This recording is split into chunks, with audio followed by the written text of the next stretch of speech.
Le clair de façon rectangle et carré, mais tout le monde sait où l'on va. Quand on voit les rayures de train, et personne ne dit ce que l'on fait, et personne ne dit ce que l'on croit. Mais les rayures de train sont spontanées et disent qu'on est toujours par ce monstre de carré dompté pour plus tard croire qu'on a tout d'un chemin exomérant et dire que l'on ne sait rien. Et parfois, il faut idéaliser les choses quand on voit une station de train et se poser la question de savoir ce qui n'arrive pas et au quintuple de ce qui tourne mal. C'est l'idéal à dire qu'on a tout connu. On a connu des songes de petits carrés qui disaient toujours que quelque part on avait tout et quelque part on idéalisait le tout. Les gens arrivent et les gens sont premiers pour plus tard être quelque part. Alors les passants sont ex aequo et les passants admirent le tout.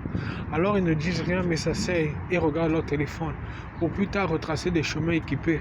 Alors quand la station n'est pas libre, elle est occupée par des personnes ramiférées à tout croire et à tout bouleverser. Que disent-ils en langage connu? Que les choses sont grandes et que les choses ne sont pas ineptes. Alors, l'inaptitude à croire en soi devient long quand on a besoin de sommeil et on ne croit pas ce qui arrive, mais on croit ce que l'on voit. Le train est rayure de bonne faisance, mais rayure de bon dialogue. On ne dit rien, mais on se dit tout. On dialogue et on se dit tout prudent. Pourquoi? Parce qu'au chemin au loin, on distille le tout. On distille le tout carré. Alors, il ne faut pas rupturer de ce que l'on vit, mais rupturer de ce que l'on croit. Ne retraçons rien, mais retraçons les choses mobiles et idéales à ce que l'on fait et à ce que l'on voit. Allons faire des songes de passage, des songes de passage de lecture qui disent que le train n'est pas unaniste à tout, mais unaniste à ce qu'il en fait. Alors ne disons pas que l'on a vu quelque chose, mais disons que l'on a vu des choses très controversées, qui disaient toujours tout, mais disaient toujours tout de concret. Alors ne soyons pas libres, ne soyons controversés à tout connaître et connaître le tout de parité claire. Alors disons merci au seuil de mentalité, au seuil de nativité excelle. Pourquoi? Parce que les stations de train rappellent tout et les stations de train rappellent ce que l'on fait. Alors ne disons pas tout venu et disons tout besoin. Pourquoi?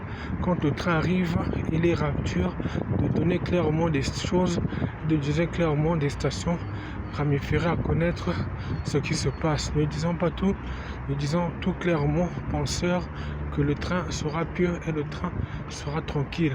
Alors allons vers ce qui se passe, mais allons vers ce qui se trame.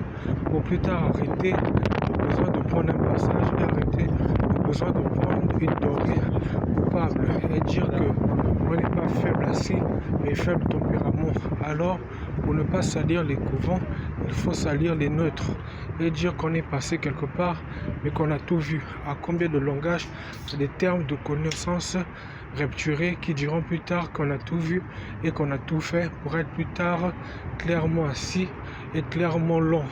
Rappelons que le train ne prône pas de ses besoins, mais attend toujours les personnes qui partent du nord au sud vers l'hexagone de ses rarités faibles et disent toujours bien somnifier de ses songes et de ses besoins longs. Alors qui dit bonsoir dira bonjour à demain premier pour plus tard voyager.